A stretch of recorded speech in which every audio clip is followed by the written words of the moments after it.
Hi, I'm Wendy from Shiny Happy World, and in this video I'm going to show you how to assemble this cute tree frog applique pattern. Here's how to do it. Okay, this is the video showing you how to assemble the tree frog block if you're using a light box. And a light box makes a more complex pattern like this so much easier to do. So I've got all of my pieces prepared. First of all, let me show you my light box setup. So I have my light box turned up as bright as it'll go. On top of it, I have a tempered glass cutting board. You do not need this. I only have it because my ironing setup is quite a ways from where I record video.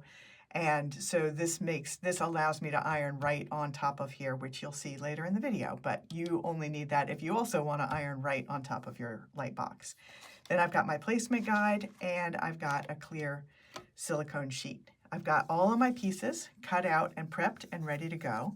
So what that means is I printed them onto the paper side of paper-backed fusible adhesive. I use Heat and Bond Light for all of my quilts. If you don't want to print directly onto the Heat and Bond Light sheets, you can also print it onto regular paper and trace it onto sheets. That's a little bit more of an economical way to do it. But I am very lazy and I really hate to trace, so I print onto the sheets. Cut each piece out roughly around the solid lines, like leave a little bit of extra, and then fuse it to the back side of your fabric. Then do a nice clean cut on those solid lines. The dotted lines are placement guides. You don't need them because you are going to use the light box for your placement, so just ignore all of those dotted lines. And we are ready to start assembling. So this one, we are going to start with piece number 1. The numbers tell you what piece is what, but they also tell you how you're going to assemble them and what order you're going to put them together. So we're going to peel the backing off and just set it on here, lined up exactly like the placement guide. And then number 2 is the other leg. So the branch is going to be part of the background block, and I'll show that to you when we're ready to put this on that block. What we're doing here is just going to be the frog.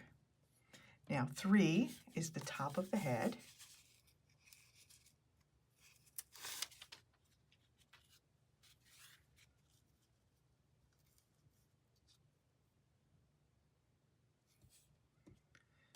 Four is his chin.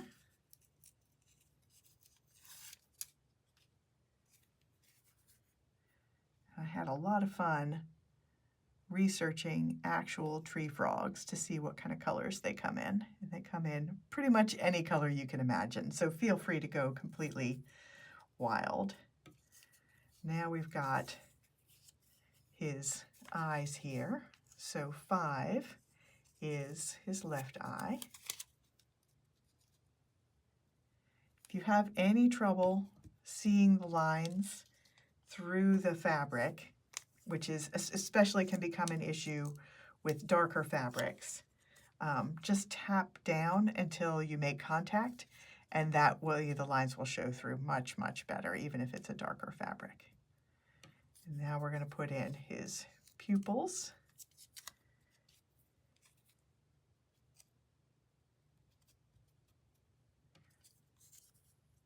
And if you wanted to, you could leave him just like that, but I really like adding eyelids. I think it makes them look extra cute.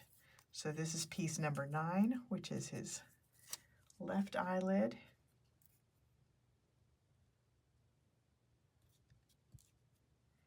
And then 10 is his right.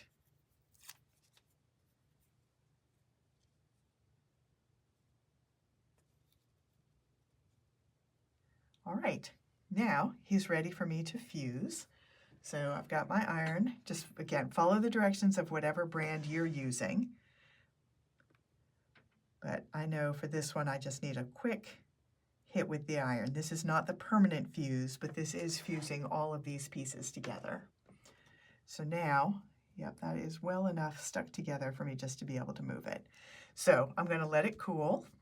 And while I'm letting that cool, let me show you the background block. We're just going to lay it right over top of this guy. So The instructions tell you what size rectangle to cut here, and then you're just going to fold the edges under and lay it down on the block, and then you can, what I like to do, I'm going to pull out my piece here, my guide. I lay the guide down. I lay the block, this strip for the tree, right on top of this, lining up these rectangles, and then I hold onto the strip and pull that out. And I think I actually have this upside down. Yep, that's the way it lines up exactly. So now you can see what I'm talking about. Lay the paper down first, then lay the rectangle of the tree branch over it, lining it up with those edges, then hold on to the rectangle of fabric here and just slide this piece of paper out, and then just stitch it down along the edges. And then we've got a branch, and I'm going to show you. This is cool enough now. So we're going to peel this off carefully, because you just barely kind of tacked it together. We're going to put this down, and then we can lay this guy in place. So my placement guide showed me that this hand is coming close to, those fingertips are coming close to the edge of the branch, and this arm is kind of resting on the branch a little bit. So it's like he's just pulling that, he's leaning on the branch and wrapping his arm around it. So that matches the placement on the guide. You also could cut a rectangle of fabric and fuse it on the light box with the other, but then you'd have an extra layer of fusible, and I just wanted to keep things as soft as possible, and there wasn't really a need to fuse this in place, so I just went with a piece of applique. So now we're going to fuse this down. This is going to take a little bit longer, so I am going to speed it up, so we'll fast forward through it, but you can still see.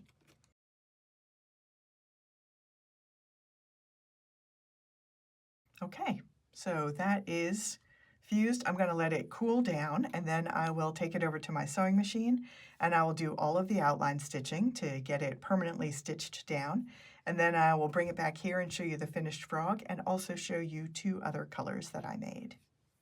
All right, here is one finished tree frog. So tree frogs come in lots and lots and lots of different colors. I had so much fun doing the research for these, trying to look at different color combinations that I might want to make.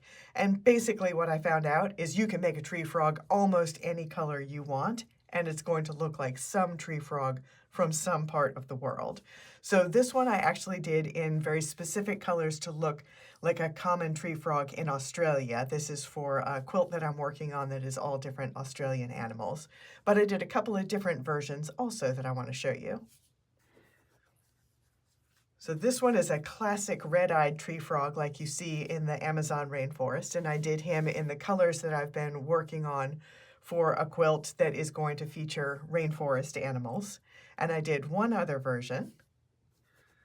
This one is a yellow tree frog, and I put him on a realistic kind of, I think, just more muted background colors, but he is all different shades of yellow. One thing that I did notice, if you're making just any crazy colored tree frog that you want to, almost always the underside of the chin is lighter than the top of the head color. So whatever colors you make it, if you want to make it still look like a realistic tree frog, make that chin be a lighter color than the other colors that you use in the block. So that is 3 different versions of the Troy the Tree Frog applique pattern. You can get that at shinyhappyworld.com. I'm Wendy, and I will see you next time.